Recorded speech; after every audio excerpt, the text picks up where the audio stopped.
The United States Davis Cup team loses to Australia, and Bob Bryan, the team captain, is getting a lot of heat for putting two singles players in the deciding doubles match. So let's break down this tie and let me share my opinion whether Bob Bryan is at fault for what he did or not. So first and foremost, Taylor Fritz is having an unbelievable year. He's a top 5 player now, will finish the year ranked number 4 in the world, and he took care of Diminauer, put the USA up 1-0.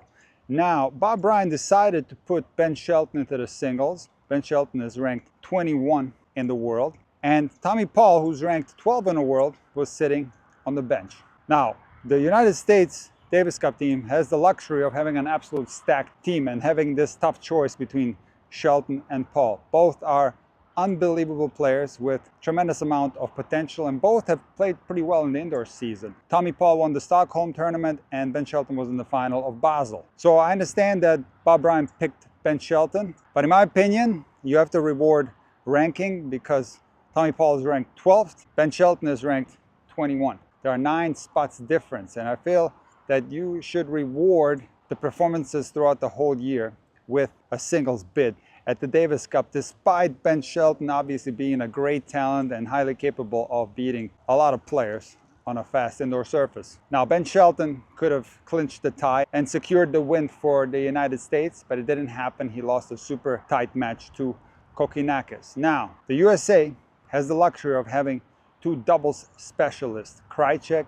and Ram, who interestingly took out Nadal and Alcaraz at the Olympics on clay at Roland Garros, which is an unbelievable result. But these doubles specialists didn't get to play because Bob Bryan put Tommy Paul and Ben Shelton into the doubles, and they lost in straight sets to Thompson and Ebden. And naturally, after the USA lost this tie 2-1, people were criticizing Bob Bryan for this decision, and he was asked in the press conference, and he said that he wanted to surprise the Australian team because he thought that Thompson and Ebden matched up really well against Krajicek and Ram. And Bob Bryan, in my opinion, the greatest doubles player in tennis history, together with his brother Mike. He knows more about doubles than any of us, and if Paul and Shelton would have won this match, Bob Bryan would have looked like a genius. So I trust his decision. This could have worked.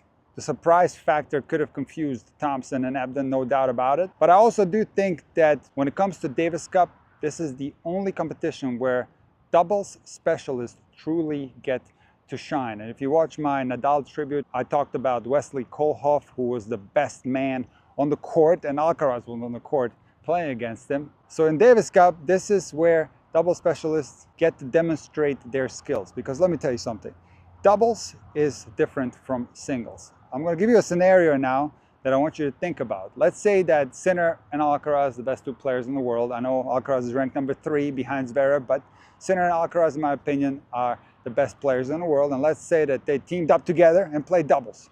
Would they have a chance to win Grand Slams? Yes, absolutely. They could win a Grand Slam. But they could also lose to a lot of top doubles teams because doubles and singles are 2 different sports. Doubles requires a different skill set from singles. Now, having said that, I do think that both Sinner and Alcaraz are good doubles players. But still, doubles specialists are going to have a chance even against the 2 best singles players in the world. And while I do respect Bob Bryan's decision, I felt that this was a missed opportunity to give both Krajicek and Ram a chance to shine representing the United States.